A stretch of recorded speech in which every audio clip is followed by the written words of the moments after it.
Good evening, everybody. Here is a lovely, scandalous story of something that happened in Alderney in days gone by.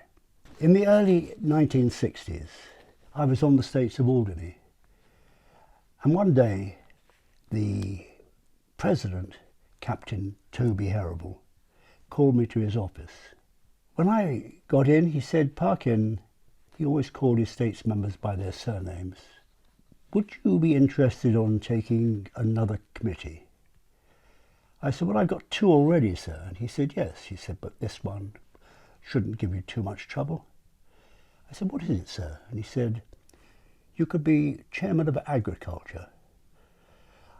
I said, "Well, what would it involve, sir?" He said, "Well, you would have to tidy up the island a bit and really maybe plant a few trees, perhaps."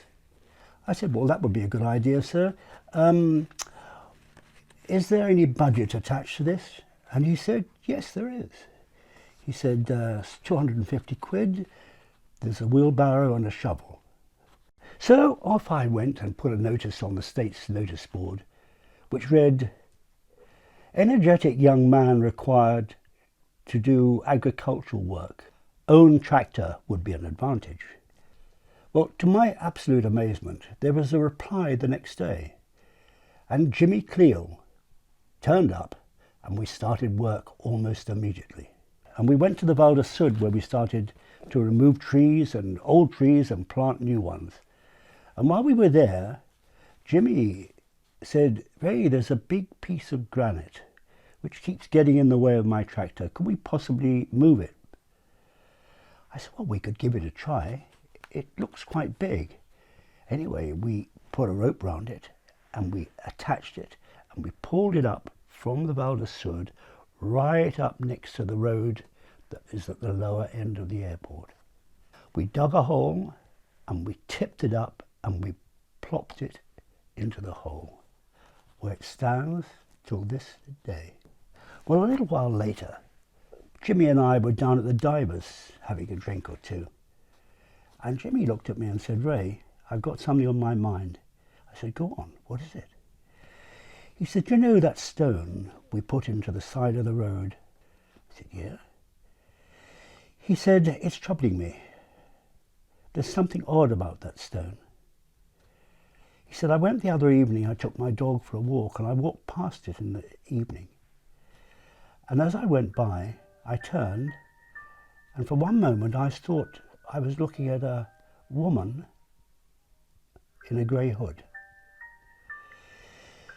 He said, "I walked a little further on and then turned round again to come back. And when I got close, I'm sure I saw the image of a woman's face below the hood.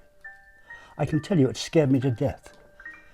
I said, "Look, Jimmy, I think that was purely an optical illusion. Don't worry about it, mate. Come on, let's have another drink." And I thought, that was that. But then I remembered a story that I'd heard years before concerning a lady, the young wife of an army officer who fell madly in love with a local fisherman who she met down at the Douglas Quay.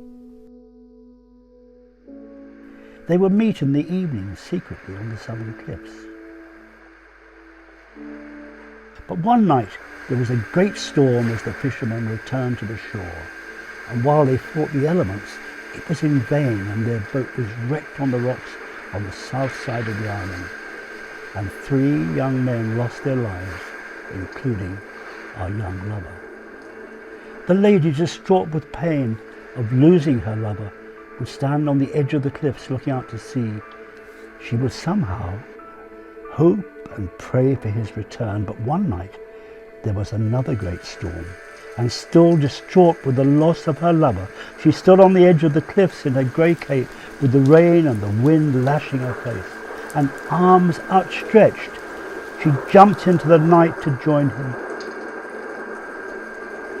Could it be that the granite rock now standing overlooking the place of her death has been embedded by the force of nature itself with the passion of their love and the agony of their deaths?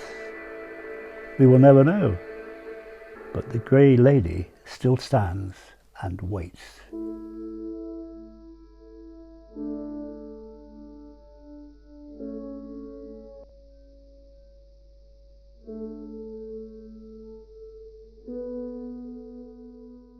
Now that is a story.